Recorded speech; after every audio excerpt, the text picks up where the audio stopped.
안녕하십니까. 인문학연구소 인현입니다.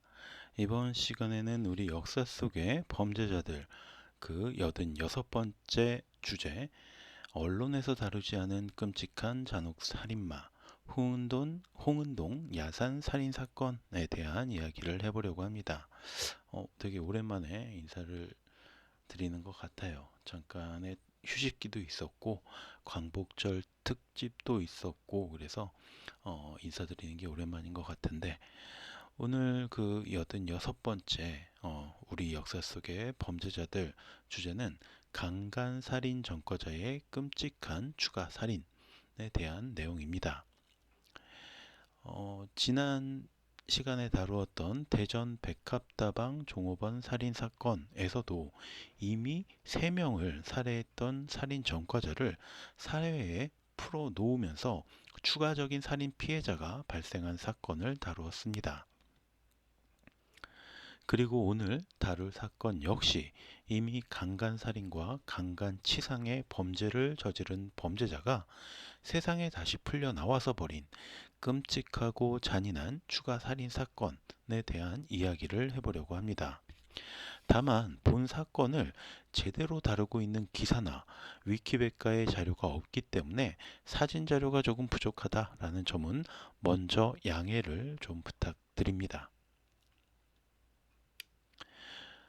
첫 번째, 17년 만에 출소한 강간살인범. 사건의 범인인 김 씨에 대해서 먼저 이야기를 하자면, 출생과 학력 등은 밝혀지지 않았지만 1983년 순천에서 보충역으로 근무를 하던 중에 12월 13일 근무지를 이탈해서 옆집에 살고 있던 17살의 여고생을 강간하고 목을 졸라서 살해한 전과자였습니다. 당시에 그는 자신이 강간한 이 범행이 발각될 것이 두려웠기 때문에 살인을 했다라고 진술을 했는데요.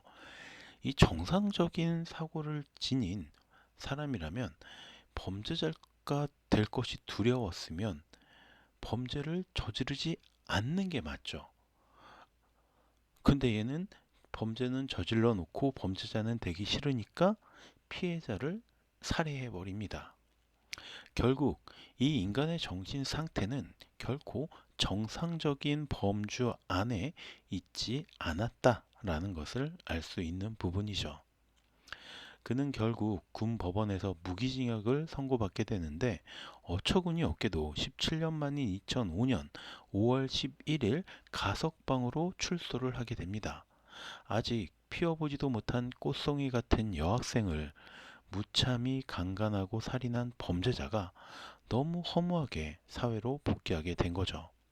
당연히 김 씨는 반성이나 참회 따위는 생각하지도 않았고, 출소를 한 바로 다음 해인 2001년 4월 6일 가구 공장에서 함께 일을 하던 21살의 여성을 강간하려다가 미수에 그치게 됩니다. 당시 그 여인도 강간을 저항하는 과정에서 전치 3주 이상의 부상을 입었는데, 그럼에도 당시에 김 씨가 받은 형량은 고작 2년 6개월 뿐이었습니다. 미성년자를 강간하고 살해한 범죄자를 17년 만에 다시 사회에 풀어주는 일도 굉장히 어처구니가 없지만, 출소한 지 1년도 되지 않아서 다시 강간을 저지르다가 다른 여인에게 상해까지 입힌 이런 범죄자에게 2년 6개월형을 선고하는 건 역시 그야말로 황당한 판결이 아닐 수 없습니다. 대체 우리나라의 사법 체계는 어떻게 돌아가고 있는 건지 잘 이해가 되지 않습니다. 범죄자 김 씨는 결국 2003년 6월 다시 사회에 복귀하게 됩니다.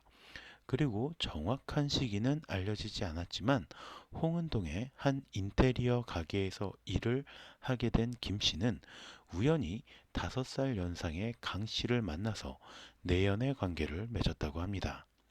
그리고 뻔뻔하게도 범죄자의 빈 털털이 신세였던 김 씨는 강 씨에게 결혼을 요구했고요. 당연하게도 강 씨는 이것을 거절했습니다. 이런 상황이 반복이 되면서 김 씨는 강 씨에게 다른 남자가 있구나 라는 의심을 키워가게 됐고, 마침내 이 의심이 끔찍한 결말을 가져오게 됐습니다.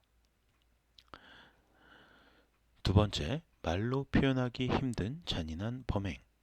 그동안 국내외 여러 가지 범죄 사건을 다루면서 차마 입에 담기 힘든 끔찍하고도 잔인한 범행들이 종종 있었습니다. 그리고 오늘 이야기할 범인의 범행 역시 도저히 말로 표현하기 힘들 정도로 끔찍하다라는 점을 미리 밝히고 시작하겠습니다. 강 씨에 대한 의심을 홀로 확신으로 키워가던 김 씨는 어느 날 강 씨에게 등산을 제안합니다. 그리고 두 사람은 2005년 6월 26일 홍은동의 한 야산에 오르게 되었죠. 주의할 점은 이후 기록이 오로지 김 씨의 주장으로만 완성되어 있다라는 점이고, 그래서 다분히 본인의 범행을 보호하기 위해서 사실을 왜곡했을 것이다 라는 점을 기억해야 됩니다. 아무튼 함께 산에 오른 두 사람은 점심을 먹은 뒤에 점차 말다툼을 벌이게 되었다고 합니다. 김 씨의 주장에 따르면 김 씨는 강 씨에게 내가 당신을 얼마나 사랑하는데 다른 남자를 만났냐 라고 따졌고, 강 씨는 오히려 너는 제대로 된 직장도 없지 않느냐, 그만 헤어지자 라고 답했다고 합니다. 말다툼이 점점 심해지면서 강 씨가 김 씨에게 욕설을 퍼부었고, 이에 격분한 김 씨는 강 씨의 뺨을 때렸고, 강 씨도 김 씨를 깨물며 몸싸움이 벌어졌다고 합니다. 이 김 씨의 주장에 따르면 당시 술도 많이 마셔서 정신이 없는 와중에 격분한 김 씨가 강 씨의 가방에 있던 가위를 발견했고, 약 9cm가량의 이 작은 가위를 피해자의 몸에 찔러 넣었다고 합니다. 문제는 신용카드보다 살짝 긴 정도의 가위에 찔렸다고 해서 사람이 죽지는 않는다라는 사실입니다. 그렇다고 이 김 씨가 강 씨의 어떤 급소를 노리고 찌른 것도 아니었어요. 그저 마구잡이로 숨이 멎을 때까지 찔렀다고 합니다. 김 씨는 강 씨의 숨이 끊어진 후에도 분을 이기지 못했고, 그는 강 씨의 유두를 이빨로 물어 뜯었고, 강 씨의 배를 가른 뒤에 내장을 꺼내서 주변 나뭇가지에 걸어 두었습니다. 이 정도만 해도 정말 상상하기 어려울 정도로 끔찍한 만행인데, 김 씨는 이후에 강 씨의 음부를 가위로 찢고 그 안에 술병과 지갑, 과일 등을 마구 쑤셔 넣었습니다. 이쯤 되면 악마도 형님이라고 할 정도로 잔인한 이 미친 짓을 한 거죠. 김 씨는 이런 짓거리를 40분 이상 이어갔는데, 대낮에 사람들이 다니는 등산로에서 벌어진 이 사건에 목격자가 없을 수 없었습니다. 마침 등산로를 오르던 여성 김 씨는 어떤 여성의 비명소리를 들었고요.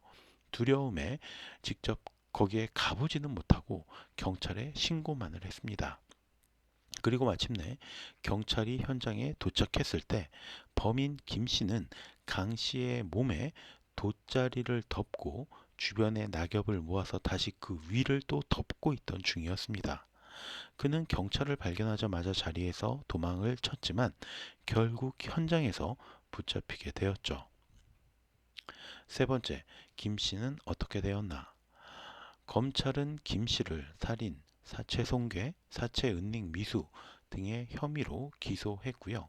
김 씨의 변호인은 김 씨가 당시 술에 취해 있었으며 계획에 없던 우발적인 범행을 벌였다라는 점을 부각시키며 변호에 나섰습니다. 물론 이 범죄자도 변호받을 권리가 있긴 하지만 이런 걸 보면 좀 그렇습니다. 물론 검사 측은 김 씨의 이런 잔혹한 범죄가 이전에도 존재했었다라는 점과 함께 우발적이라고 하기에는 엽기적일 만큼 잔인하고 끔찍한 범행이라는 점을 강조했습니다. 그쵸. 우발적으로 사람을 죽일 수는 있어요. 죽일 수는 오해가 있을 수 있는데 우발적으로 사람을 어떻게 죽이는 경우가 있을 수도 있겠죠. 근데 지금 김 씨의 행동은 어때요? 죽인 걸로 끝난 게 아니고 이 고인을 굉장히 끔찍한 방식으로 욕보였죠. 자, 그렇기 때문에 이걸 우발적인 살인이라고 단순하게 치부해서는 안 된다는 겁니다. 또한 그는 사회로 복귀하면 다시 범행을 저지를 가능성이 높다라는 점도 지적합니다. 재판부는 우선 변호인 측의 계획 범죄가 아니라는 점에는 동의합니다. 우선 범행 장소가 개방된 공간이었고 범행 도구 역시 미리 준비한 것이 아닌 강 씨의 가방에 있었던 가위라는 점을 이유로 들었습니다.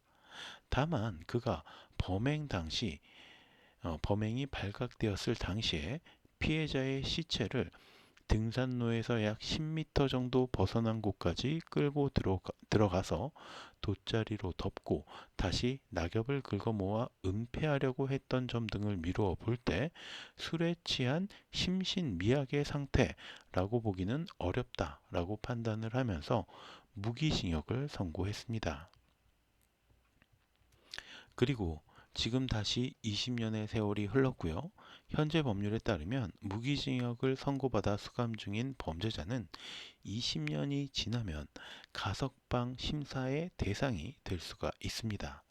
즉 어쩌면 이 엽기적인 잔혹 살인마가 올해 다시 사회로 복귀할 수도 있다라는 것이죠.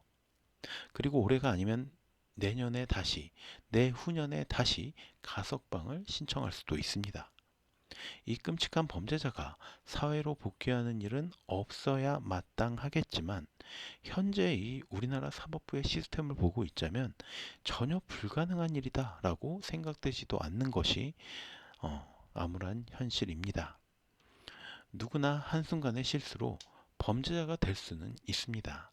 그러나 그 범죄를 덮기 위해서 다른 범죄를 저지르고 출소해서 다시 범죄를 저지르고 또 다시 더 잔인한 범죄를 저질렀다면 그에게 범죄는 이미 삶인 것입니다. 그리고 범죄가 삶 자체가 되어버린 범죄자들은 결코 일반인과 섞여 살아서는 안 된다고 생각합니다.